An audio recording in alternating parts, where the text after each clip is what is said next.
Welcome back to the book of Romans. Again, I'm your teacher, Dr. Benjamin Olson. We're going to continue our study of the book of Romans in chapter 11, verse 13. He says, "For I speak to you Gentiles, inasmuch as I am an apostle to the Gentiles, I magnify my ministry." Hey, look at this. I'm promoting myself here. Hey, I'm talking to you Gentiles now, which is what I'm supposed to be doing. "If by any means I may provoke to jealousy those who are of my flesh, and save some of them." So, in other words, my heart still goes out to the Jews, even though my entire ministry is for Gentiles. And yes, my ministry keeps magnifying itself because more and more Gentiles keep coming to the Lord and fewer Jews. But if by any means I may provoke to jealousy those who are of my flesh. In other words, they see the awesome wonders and greatness that's happening and the grace of God being poured out on Gentile believers, on Christians in the church, that even just some of Paul's brothers according to the flesh might be provoked to jealousy. Hey, I'll take that. If they come to Christ just because they're jealous of what's happening, I'm okay with that. I'm cool with that. Whatever it takes to get them on board with Jesus, right? Notice, by the way, I want to quickly point this out. Starting here in verse 13 is the only time in Romans 9, 10, 11 that Paul has addressed the Gentiles. This is the only time that Paul has addressed the Gentiles. Up until this point, it's been Israel, Israel, Israel, Israel, Israel. Now he's like, okay, now I'm talking. And by the way, it's important that he specifically identifies the Gentiles here by saying, I'm speaking to you Gentiles now. Wake up, pay attention. Now I'm talking to you. Okay. Verse 15. "For if their being cast away is the reconciling of the world, what will their acceptance be but life from the dead?" Again, the acceptance of Israel at the end of time and the eschatological deliverance during the millennial kingdom. Verse 16, for if the first fruit is holy, the lump is also holy. And if the root is holy, so are its branches. Now he's getting into some illustrations here, dealing first with the first fruits of the like of the flock, of the offerings of the first fruits of grain. Whenever they were after they would have a harvest, or after they would have their flocks would come in, the first would always belong to the Lord. The first 10% would always belong to the Lord. So the first fruit is holy, the lump is also holy, and the whole, or the rest of it, is also holy. And then he also uses another illustration of a root and a tree, which he's going to continue on in a second here. But if the root is holy, then so are the branches. So he's going to continue on with that illustration then from verse 16 on, which is through verse 24, which is a tremendous illustration, I think, of really understanding this whole process. So let's get into this illustration of this root with healthy branches, or holy root that has holy branches. Verse 17, "And if some of the branches were broken off, and you, being a wild olive tree, were grafted in among them, and with them became a partaker of the root and fatness of the olive tree, do not boast against the branches. But if you do boast, remember that you do not support the root, but the root supports you." So he's saying, if some of the branches have been broken off of the tree. In other words, okay, so here's the question. What's the tree? What's the branches? And what are the branches being grafted in? Okay, so first of all, the tree here is pretty obvious that it is Israel. Israel, the nation of Israel, the genetic, ethnic nation of Israel, is the tree. And it will be later referred to as a cultivated olive tree, as compared to a wild olive tree. There, by the way, if you want to, just go to Google, type in wild olive tree or cultivated olive tree. You very well get a lot of really good pictures. Cultivated olive tree usually has larger fruit, or larger olives on it. It produces more olives. They're bigger. They're more full, right? Because they've been cultivated, right? And a wild olive tree, the fruit is many times smaller, or it has larger pits in the olives, so there's less fruit, or there's fewer olives on the tree because it hasn't been cultivated. By the way, these are two different species of tree, and I want you to make sure you understand that very clearly. These are two different species of tree. It's not like a caribou and a reindeer. If you put them in the same flock, eventually they'll all be reindeer if they're in captivity, or if you take reindeer and send them out of captivity, that they all just become caribou because they're the same species. These are different species of plant. I want you to understand that. And if I break off branches, those are the individual Jews, individual Israelites who are not, who don't receive the promises because of the lack of faith, because they have not received Jesus, right? Have not put their faith in Christ. So if he breaks those off, what's it to the plant? The plant still lives. God didn't make promises to the branches. God made a promise to the tree, as it were. And if he breaks off the branches, that doesn't affect the tree. The tree will continue to grow.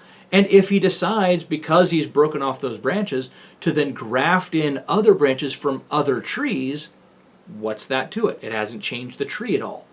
By the way, grafting branches into a tree is something you may not be very familiar with because you're not a Middle Eastern or Near Eastern Jew and living in the first century who really understands vine dressing and husbandry. But when you graft a branch into a vine, the branch doesn't become that fruit. So if I took, let's say, because we can do this with just about anything. My wife, her father owned a vineyard for a long time, or worked on a vineyard for a very long time. And so she got very familiar with vine dressing. And they had table grapes. These are the kind of grapes that would be made into wine. They have wine grapes as compared to table grapes. Table grapes are the kind that you eat, that you can buy in the store. Those are two different kinds of grapes. You don't want to try to eat grapes that are grown for wine. You don't want to try to make wine out of grapes that are made for eating off the table.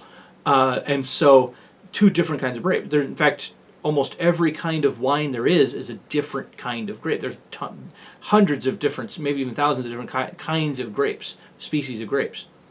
When you graft one grape in, like let's say you have a table grape and you want to graft it into a vine that's, let's say, a Concord grape or whatever. I don't know. There's a billion different names.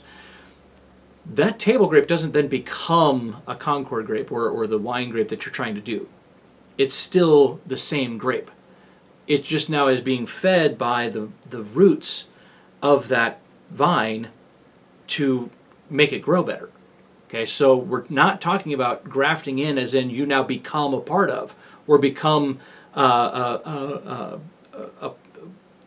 indistinguishable from. No, when you're grafted in, all you get is the life-giving nutrients from it.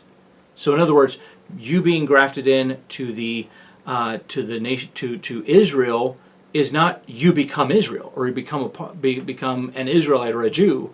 No, you're still a wild olive. You're still a wild olive branch. You have not become a cultivated olive. Instead, what you now get is life from that healthy vine. That healthy trunk, that healthy trunk or root of the cultivated olive tree. So let's get back to the passage here. Remember, you do not support the root. The root supports you. You get life from them. So let's look at verse 19 then. You'll say then, branches were broken off that I might be grafted in. Well said. You're exactly right. Branches were broken off that I might be grafted in. Well said, but because of unbelief they were broken off. You stand in faith because you believed you were grafted in. Do not be haughty, but fear. Allow that to just let that sink in for a little while. That because of faith or lack of faith, they were cut off. Then in your justification, you believed and were accounted as righteousness. Continue to believe in sanctification. Continue to believe and walk by faith. Live by faith. Because of that, fear unbelief. Okay? For if God did not spare the natural branches, he may not spare you either. By the way, remember we're talking here not about eternal salvation. We're not talking about whether or not you get to go to heaven. This is just like with the nation of Israel, temporal deliverance from the wrath of God. Okay, we're going to continue to define that as that. That he might cut you off from that as well. In other words, just like in the Gospel of John, I believe that what's being mentioned there is the cutting off and throwing into the fire is being taken out of this world, not in judgment as in condemnation, but in judgment as in the judgment seat of Christ for rewards or lack of rewards. In other words, a sin that leads to death. That it could be death here on this earth. We actually talked about that in Romans chapter 6, especially in Romans 6:23. So verse 22 then. Therefore, consider the goodness of God, consider the goodness and severity of God on those who fell, severity, but toward you, goodness. So consider the goodness and severity of God. You got the goodness, they got the severity. Notice, remember, in your study of theology proper, there's only one attribute of God, that all of these are just perspectives of the same attribute. His severity and goodness are the same thing. It's just toward the unbelieving, it seems severity. To the believing, it seems goodness. Finishing off verse 22 then, if you continue in his goodness, otherwise you also will be cut off. You could easily be cut out and taken home to be with the Savior. You would be not allowed to continue on this earth. And again, I believe that cut off is a temporal judgment, not an eternal judgment, because you're not going to lose your salvation. And they also, if they do not continue in unbelief, they'll be grafted back in. If they don't continue in unbelief, for God is able to graft them in again if he wants to.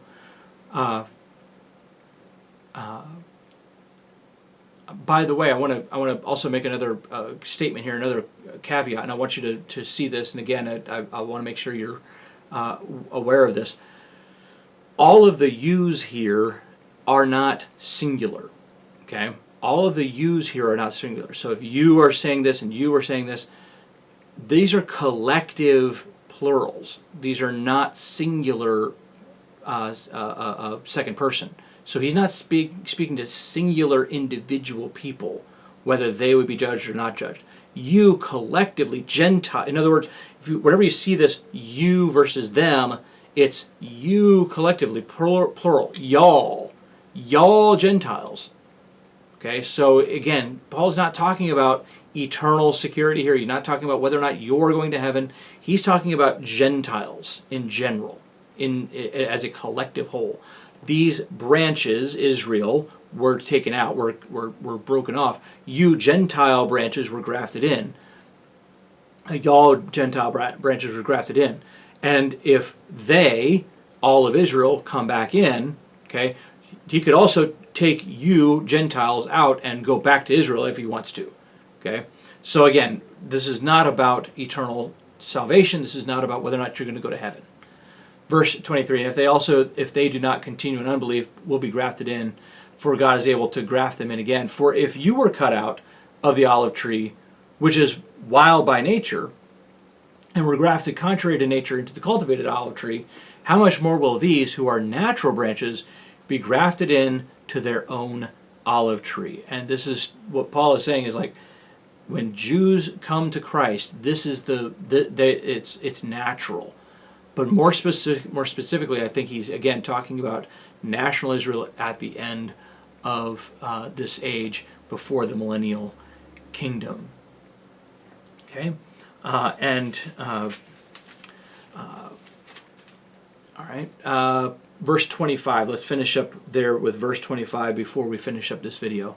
For I do not desire, brethren, that you should be ignorant of this mystery, lest you should be wise in your own opinion, that blindness in part has happened to Israel until the fullness of the Gentiles has come in.